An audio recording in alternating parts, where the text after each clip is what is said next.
तुमचं स्टेट बँकेत खातं असेल तर अभिनंदन. स्टेट बँकेच्या सर्व खातेधारकांना 4 लाख रुपये मिळणार. स्टेट बँक म्हणजेच SBIने आपल्या सर्व ग्राहकांसाठी एक नवीन योजना सुरू केली आहे, ज्याच्या माध्यमातून आता स्टेट बँकेच्या खातेधारकांना 4 लाख रुपयांचा लाभ मिळणार. स्टेट बँकेच्या सर्व जुन्या आणि नवीन खातेधारकांसाठी स्टेट बँकेने ही आपली नवीन योजना सुरू केली आहे, आता ज्याच्या माध्यमातून 4 लाख रुपये हे खातेधारकांना मिळणार आहेत.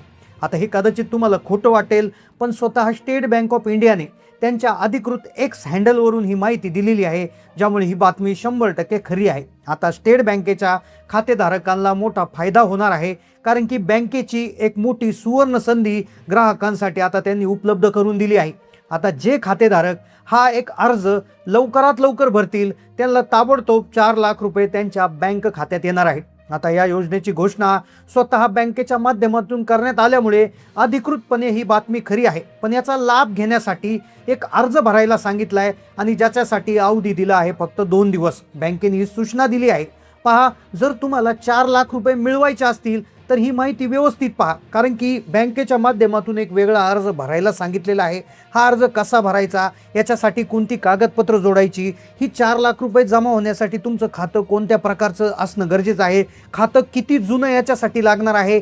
तसेच ज्या लोकांनी अजूनही स्टेट बँकेचं खातं उघडलेलं नाहीये ते लोक देखील याचा लाभ घेऊ शकतात. तर तो लाभ कसा घ्यायचा ही देखील टिप तुम्हाला व्हिडिओमध्ये सांगणार आहे. अर्ज अगदी कशा पद्धतीने अचूक भरायचा आणि पैसे ताबडतोब तुमच्या खात्यात कसे येणार, सगळी सविस्तर माहिती व्हिडिओमध्ये देणार आहे. पहा, स्टेट बँक दरवर्षी काही ना काही योजना काढत असते, पण बऱ्याचशा ग्राहकांना याची माहिती नव्हते. 2024 मध्ये देखील 2 लाख रुपयाची योजना काढली होती. 2025 मध्ये देखील एक 6 लाख रुपयाची योजना आली होती, पण 90% ग्राहकांना ही माहिती झाली नाही. पण आजच्या व्हिडिओच्या माध्यमातून ही जी नवीन योजना आता आलेली आहे त्याचीच माहिती तुम्हाला देणार आहे. पहा, जर स्टेट बँकेत खातं असेल आणि तुम्हाला 4 लाख रुपयाची गरज असेल तर हा व्हिडिओ पूर्णपणे पाहत राहा. आता कोणतीही बँक खातेधारकांना पैसे देते या गोष्टीवर बऱ्याच वेळा लोकांचा भरोसाच बसत नाही, पण स्वतः स्टेट बँकेने ही अधिकृतपणे त्यांच्या X हँडलवरून ही माहिती दिल्यामुळे आता ही बातमी 100% खरी आहे. पण ही बँक, आता तुमचा प्रश्न असेल की पैसे का देते, तर ही पैसे का देत आहे हे आपण 20 सेकंदात समजून घेऊ आणि त्यानंतर अर्ज भरून कसे पैसे मिळवायचे ते सांगतो. आता पहा, सगळ्यात आधी आपल्या सगळ्यांना माहिती आहे की स्टेट बँक ही काय साधीसुधी बँक नाही, ही सरकारची बँक आहे. PSU म्हणजेच पब्लिक सेक्टर अंडरटेकिंग अशा टाईपची ही बँक आहे. नॅशनलाइज बँकेमधली ही बँक आहे आणि ज्यामुळे सगळ्या सरकारी योजनांचे पैसे या बँकेमध्ये येतात. सरकारी नोकरदार लोकांचे पगार येतात, तसेच बऱ्याचशा पेन्शनधारक लोकांचे पेन्शन येतात. तर आता भारत सरकारने देखील या बँकेला मोठा पाठिंबा दिलाय. आता एक योजनेची अंमलबजावणी सुरू झालेली आहे. आता हे पैसे जे आहे 4 लाख रुपये कशा पद्धतीने येणार ही अतिशय महत्त्वाची माहिती तुम्हाला वेळ न वाया घालवता लगेच सांगणार. आता पहा, तुम्हाला सगळ्यांना माहीत असेल की स्टेट बँकेमध्ये सर्वाधिक खाते असतात आणि त्याचबरोबर मोदी सरकार म्हणजे नरेंद्र मोदी हे ज्यावेळेस पंतप्रधान झाले होते ते वर्ष होतं 2014 सालचं. आता तुम्ही म्हणाल एवढं जुनं कशाला सांगता, पण लक्षात घ्या ही योजना 2014 सालापासून आहे. 100% ही योजना तुम्हाला माहिती नाही आहे, कारण की ही योजना आईचा एवढा प्रचार प्रसारच झाला नाही. पण म्हणूनच स्टेट बँकेने पुन्हा एकदा या योजनेवर एक परिपत्र काढून जनतेला हे गिफ्ट देण्याचं ठरवलंय. एक योजना केंद्र सरकारने काढली होती जिचं नाव होतं प्रधानमंत्री जनधन योजना.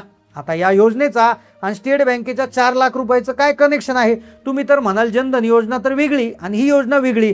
पण लक्षात घ्या, जनधन योजना आणि स्टेट बँकेच्या माध्यमातून हे पैसे तुम्हाला आता मिळणार आहेत. आता पहा, खरं कनेक्शन तुम्हाला इथे समजून सांगतोय. तर जनधन योजनेला जोडून स्टेट बँकेत हे पैसे मिळतात. आता साहजिक तुमचा प्रश्न असेल की आता यांचा संबंध काय, तर हेच व्यवस्थित तुम्ही समजून घ्या. 2014 पासून लाखो लोकांनी करोडो रुपयांचा लाभ घेतलाय, पण तुम्हाला अजिबात माहिती नाहीये. महाराष्ट्रामध्ये प्रत्येक घरात एक काय 2-2, 3-3 लोकांचे खाते प्रत्येक घरातले स्टेट बँकेत असतात, पण त्यांना योजनाच माहिती नाही. म्हणूनच सगळी माहिती तुम्हाला सविस्तर सांगतोय. तुमचं खातं आता जरी नसलं कदाचित, तर ते खातं उघडून पैसे कसे मिळवायचे याची देखील संपूर्ण प्रक्रिया तुम्हाला सांगतोय.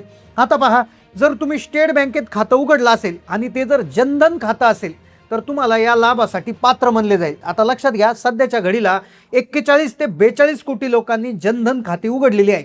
आता तुमच्यातले काही जण म्हणतील की आमचं खातं जनधन नाहीये. आमचं नॉर्मल सेव्हिंग अकाउंट आहेत, आमच्या खात्यावर पगाराचे पैसे जमा होतात किंवा बचत गटाचे येतात किंवा शेतीचे पैसे जमा होतात किंवा कुणी स्कॉलरशिपसाठी विद्यार्थ्यांनी काढले, तर मग तुम्ही नेमकं काय करायचं की तुमचं साधं बँक जनधन बँकेत कसं ट्रान्सफर करायचं आणि कसं 4 लाखाचा लाभ घ्यायचा, ही देखील टिप्स तुम्हाला पुढील 20 सेकंदात सांगणार आहे। पहा, स्टेट बँकेतून 4 लाख रुपये कसे मिळवायचे याचा सविस्तर माहिती देणारा व्हिडिओ आहे। आता पहा, अतिशय महत्त्वाची माहिती राहिली आहे। पुढील 2 मिनिटात 4 लाख रुपये खात्यात येण्याची टेक्निक सांगतोय। पहा, जनधन खात्याचा सगळ्यात मोठा फायदा असा आहे की या अकाउंटमध्ये कोणती किमान शिल्लक म्हणजे मिनिमम बॅलन्स ठेवायची गरज नाही। हे जनधन खातं कोणत्याही बँकेत उघडू शकता, मग ती state bank, IDBI, ICICI, union bank, bank of India, bank of Baroda यासारख्या कोणत्याही नॅशनलाइज बँकेमध्ये तुम्ही हे खातं उघडू शकता। पण सध्या स्टेट बँकेच्या ग्राहकांसाठी हा फायदा अतिशय मोलाचा आहे। आता महत्त्वाची गोष्ट म्हणजे हा जो 2 ते 4 लाख रुपयाचा फायदा आहे तो मुख्यत्वे करून जनधन खातेधारकांनाच मिळणार आहे। आता जर तुम्ही अद्याप खाते उघडले नसेल तर तुम्ही तुमचं जुनं खातं जनधनमध्ये कसं बदलायचं हे लगेच तुम्हाला सांगतो। आता सगळ्यात महत्त्वाची गोष्ट म्हणजे या योजनेच्या तांत्रिक भागाकडे वळूयात। आता तुमच्या मनात नक्की हा विचार सुरू असेल की योजनेसाठी काय पात्रता आहे, कोण फायद्यासाठी अर्ज करू शकतो, कोणते कागदपत्र लागतात, तुमच्या खात्यात पैसे जमवायची काय प्रोसेस आहे।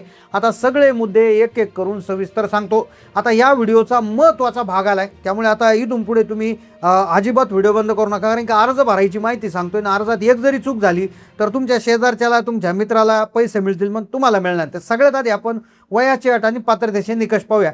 या योजनेचे सर्वात मोठे वैशिष्ट्य म्हणजे सरकारने वयाची अट शिथिल ठेवली, म्हणजे 10 वर्षावरील कोणताही भारतीय रहिवासी, मग तो खेडेगावात शहरात, हे खातं उघडू शकतो। याचा अर्थ की तुमच्या घरात 10 वर्षापेक्षा मोठा मुलगा किंवा मुलगी असेल त्याच्या नावाने तुम्ही खाते उघडून त्याच्या फ्युचरसाठी एक सुरक्षित तयार कवच करू शकता।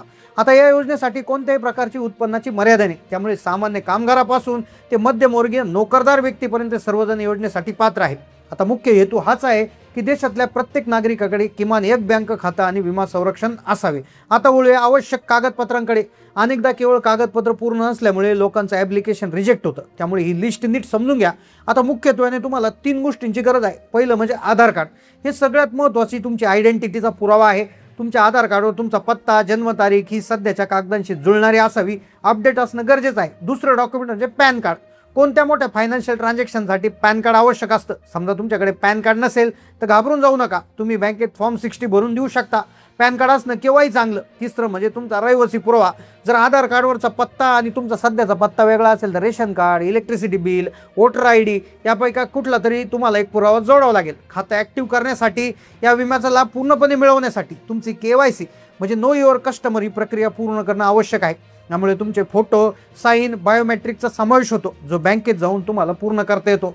आता या खात्याअंतर्गत 4 लाख रुपयाचं जे आहे ते तुम्हाला कशा पद्धतीने मिळतात, तर केंद्र सरकारचे अनेक फायदे तुम्हाला मिळतात। उदाहरणार्थ गॅसची सबसिडी, शेतकरी सन्मान किंवा कुठल्याही भ्रष्टाचाराशिवाय सगळे पैसे येतात, नेट बँकिंग मिळते, ओव्हरड्राफ्ट सुविधा मिळते। आता मग सगळ्यात महत्त्वाची गोष्ट आपण येऊया त्या 4 लाखाच्या लाभाकडे। आता हा 4 लाखाचा विमा आहे, लक्षात घ्या। हे पैसे 2 वेगळ्या टप्प्यात विभागलेले असतात।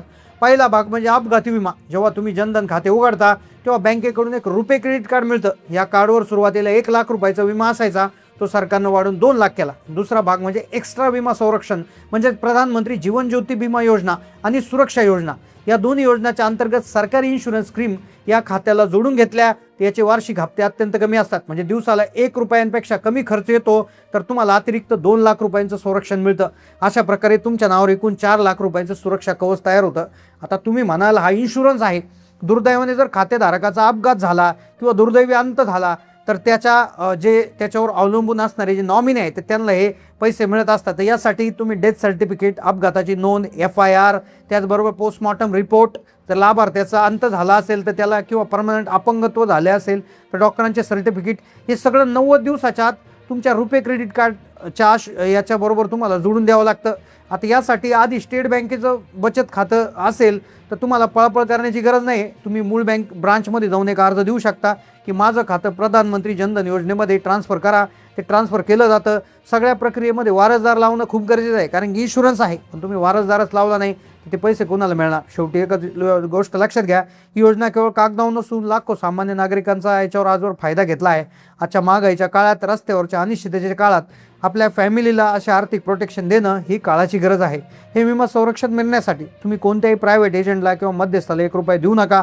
थेट तुमच्या जवळच्या स्टेट बँक ऑफ इंडियाच्या शाखेत जा आणि तिथे असणाऱ्या बँक मित्र किंवा ऑफिसरला भेटा आणि आजच तुमचे जनधन खाते ॲक्टिव्ह करून घ्या। या योजनेची तुम्हाला आधी माहिती होती का? नक्की कमेंटमध्ये कळवा. चॅनलला नवीन असाल तर सबस्क्राईब करा. धन्यवाद.